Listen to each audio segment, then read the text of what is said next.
This is the Schleg Daddy from the Wedge Busters, and it's time for me to take a look back at Week 3 of the 2011 NFL season.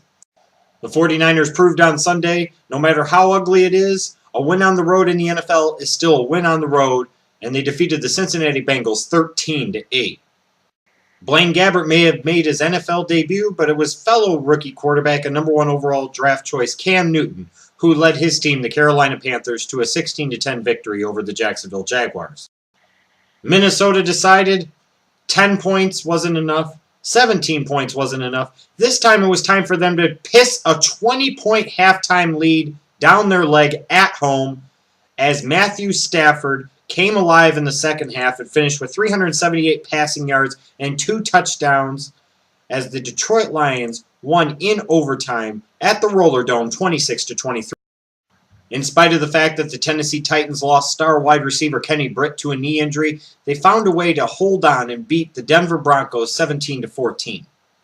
The Cleveland Browns relied on some late game heroics from quarterback Colt McCoy to come back and beat the visiting Miami Dolphins 17-16. Michael Vick was wobbled, Eli Manning threw for 4 touchdowns, Victor Cruz caught 3 of them, and the New York Giants went on the road to Lincoln Financial Field and defeated the Philadelphia Eagles 29-16. In a matchup of prolific passers, Drew Brees' 31 of 44, 370-yard, 3-touchdown effort was too much as the New Orleans Saints hung on in a shootout to beat the Houston Texans in the Superdome 40-33. Whereas the Vikings love to blow big leads, the Buffalo Bills apparently don't want to start playing until they've given you a 2 or 3 touchdown lead themselves. The Buffalo Bills came back at home, even though New England kicked off the game with a 21-0 lead.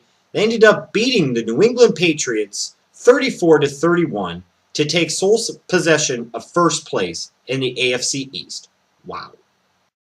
In a game that sent fantasy owners to the waiver wire with great glee to pick up Torrey Smith, Baltimore, behind Torrey Smith's 5-reception, 152-yard, 3-touchdown day, smashed the St. Louis Rams in St. Louis 37-7.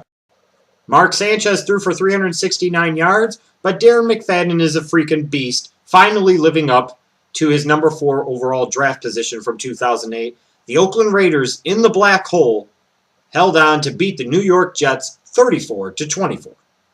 Typical of a Norv Turner coached team early on in the season, the Chargers struggled to either win games or struggled to put away teams that they should blow out of the water.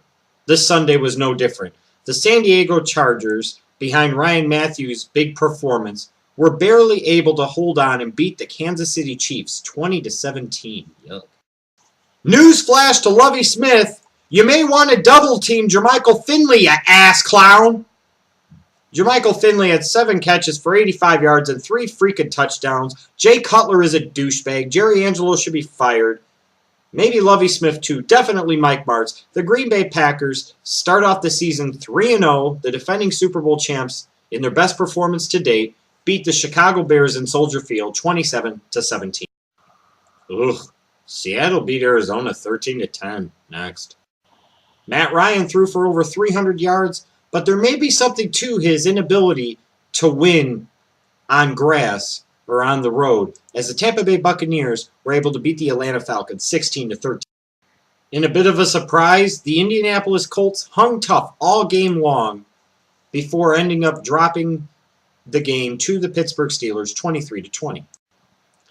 In typically ugly NFC East action with Cowboys and Redskins,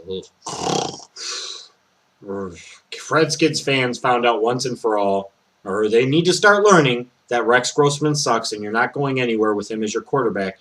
Tony Romo ends up leading the Cowboys to victory 18-16. Now I've talked about the Week 3 action. I just want to touch on something really quickly. Jeff Pearlman, piece of jizz, whatever the hell he is, has written a book talking about the troubled life, apparently, of Walter Payton, referring to his use and abuse of painkillers, his suicidal thoughts and tendencies, the fact that he had a mistress and wanted nothing to do with his family for several years. Now, I am not here Mr. Perlman, to debate anything you've cited in the book. Whether it's true or not, to me, is irrelevant, because I don't know. Do I believe that Walter Payton probably overused painkillers and probably was addicted to them, and it caused him to do and say some crazy things? Probably. Looking at the style of football that man played for 13 seasons and how much he used his body as a weapon, it probably came back to bite him at some point. About having a mistress, it's none of my business. I don't know. Quite frankly, I don't care. I've never heard in the 12 years since Walter passed, I've never heard Connie, Jared, or Brittany bring it up in public, so maybe they didn't want it known in public. I guess my biggest issue with you, Jeff Perlman, is that you have a tendency throughout your career to go out and try and create controversy and tear people down, basically. People at the top, you try to tear them down. Do you get your rocks off doing that? Do you? I'm really starting to wonder. Because Walter Payton passed away on November 1st, 1999 from his liver disease. He was 45 years old. 12 years later, you decide the timing is right to write a book about him and his troubled life? That's pretty convenient that you choose to write a book about somebody who can't even defend himself. What type of bullshit is that? It'd be one thing if you decided to write a book about Michael Jordan and talk about his gambling addictions and his affairs, alleged affairs, what have you. At least Michael Jordan would have a fair chance to defend himself and say either this is true, this is not true, blah, blah, blah. I find it very convenient that Jeff Perlman decided to tear down a true icon of Chicago sports and one of my heroes from my childhood, Walter Payton.